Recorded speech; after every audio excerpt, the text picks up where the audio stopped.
सभी भक्तों को जय श्री राम। तो पिछली कथा में सीता जी की सुंदरता का वर्णन हुआ है और कथा चल रही है कि सयानी सखियां सीता जी को साथ लेकर मनोहर वाणी से गीत गाती हुई चली। सीता जी के नवल शरीर पर सुंदर साड़ी सुशोभित है।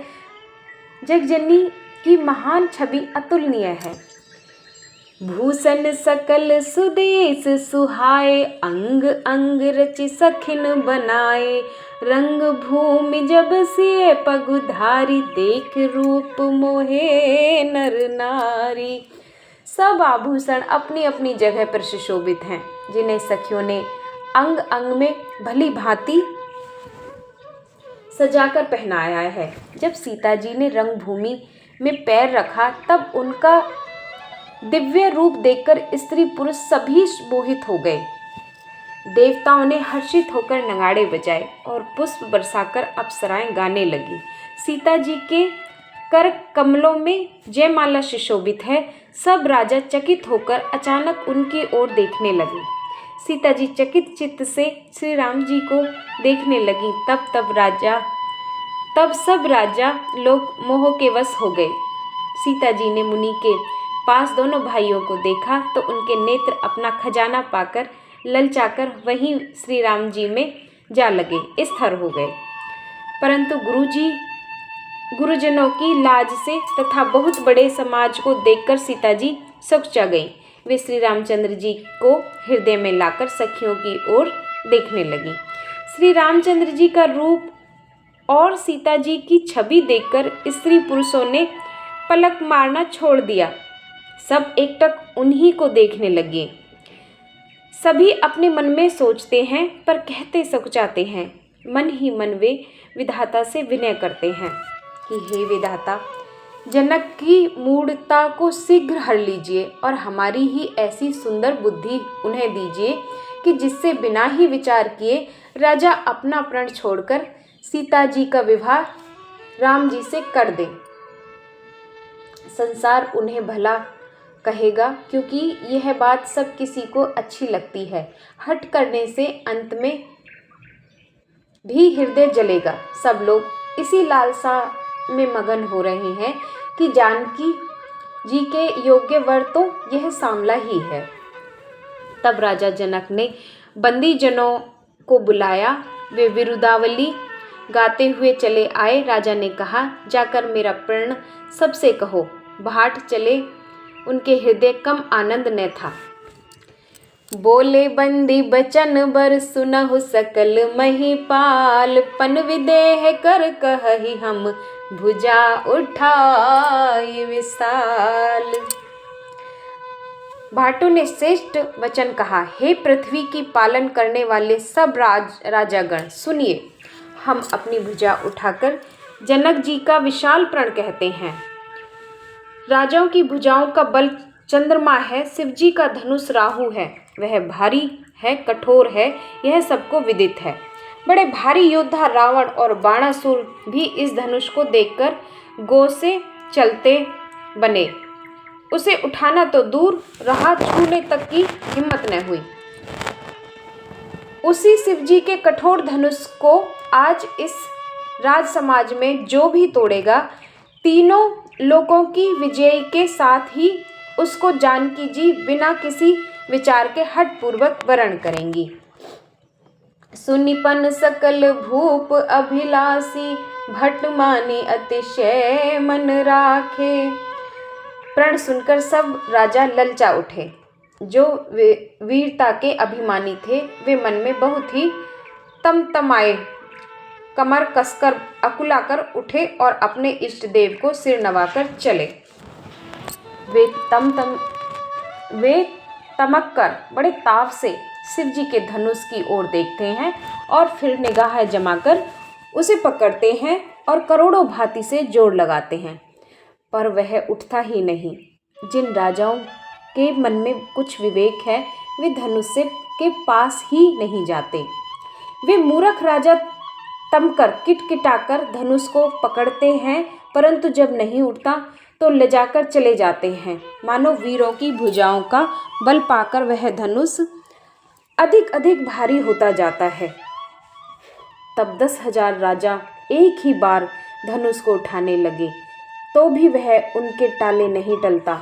शिवजी का वह धनुष कैसे नहीं दिखता था, जैसे कामी पुरुष के वचनों से सती का मन चलायमान नहीं हो पाता। सब राजा उपहास के योग्य हो गए, जैसे वैराग्य के बिना सन्यासी उपहास के योग्य हो जाता है। कीर्ति, विजय, बड़ी वीरता, इन सबको वे धनुष के हाथों बरबस हार कर चले गए।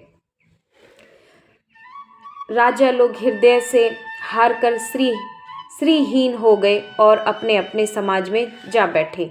राजाओं को असफल देखकर जनक अकुला उठे और ऐसे वचन बोले जो मानो क्रोध में सने हुए थे। दीप दीप के भूपति नाना, आए सुन हम जो पन उठाना। देव दनुज धर मनुज शरीरा, विपुल वीर आए रणधीरा। मैंने जो प्रण ठाना था उसे सुनकर दीप दीप के अनेकों राजा आए। देवता और दैत्य भी मनुष्य का शरीर यहाँ धारण करके आए तथा और भी बहुत से रणधीर वीर आए, परंतु धनुष को तोड़कर मनोहर कन्या, बड़ी विजय और अत्यंत सुंदर कीर्ति को पाने वाला मानो ब्रह्मा ने किसी को रचा ही नहीं। कहिए यह लाभ किसको अच्छा नहीं लगता, परंतु किसी ने भी शंकर जी का धनुष नहीं चढ़ाया। अरे भाई, चढ़ाना और तोड़ना तो दूर रहा, कोई तिल भर भूमि भी छुड़ा न सका। अब कोई वीरता का अभिमान नाराज न हो। मैंने जान लिया कि पृथ्वी वीरों से खाली हो गई है। अब आशा छोड़कर अपने अपने घर जाओ। ब्रह्मा ने सीता का विवाह लिखा ही नहीं। यदि प्रण छोड़ता हूँ तो पुण्य जाता है, इसलिए क्या करूँ, कन्या कुंवारी ही रहे। यदि मैं जानता कि पृथ्वी वीरों से शून्य है तो प्रण करके उपहास का पात्र न बनता। जनक के वचन सुनकर सभी स्त्री पुरुष जानकी जी की ओर देखकर दुखी हुए, परंतु लक्ष्मण जी तमतमा उठे।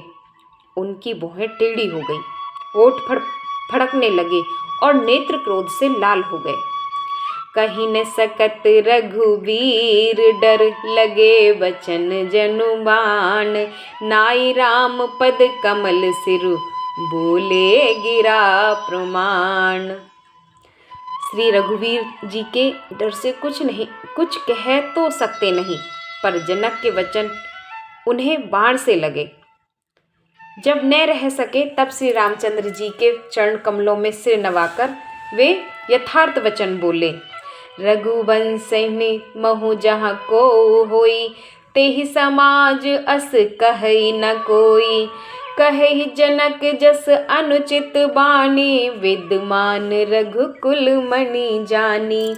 रघुवंशियों में कोई भी जहाँ होता है, उस समाज में ऐसे वचन कोई नहीं कहता जैसे अनुचित वचन रघुकुल शिरोमणि श्री रामचंद्र जी की उपस्थिति जानते हुए भी जनक जी कह रहे हैं। हे सूर्य कुल रूपी कमल के सूर्य, सुनिए, मैं स्वभाव ही से कहता हूँ, कुछ अभिमान करके नहीं। यदि आपकी आज्ञा पाऊँ तो मैं ब्रह्मांड को गेंद की तरह उठा लूँ और उसे कच्चे घड़े की तरह फोड़ डालूँ। मैं सुमेरु पर्वत को मूल की तरह तोड़ सकता हूँ।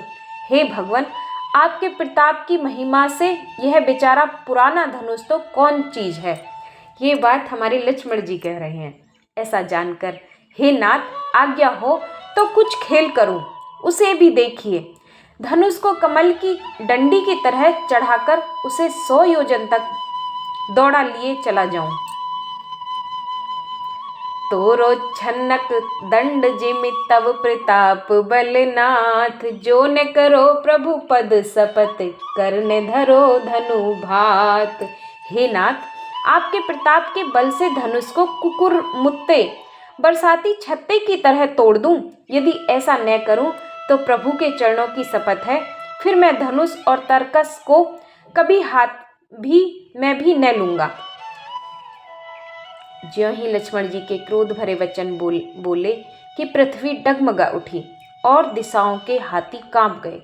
सभी लोग और समाज राजा डर गए। सीता जी के हृदय में हर्ष हुआ और जनक जी सकचा गए। अब अगली कथा अगले भाग में। जय श्री राम।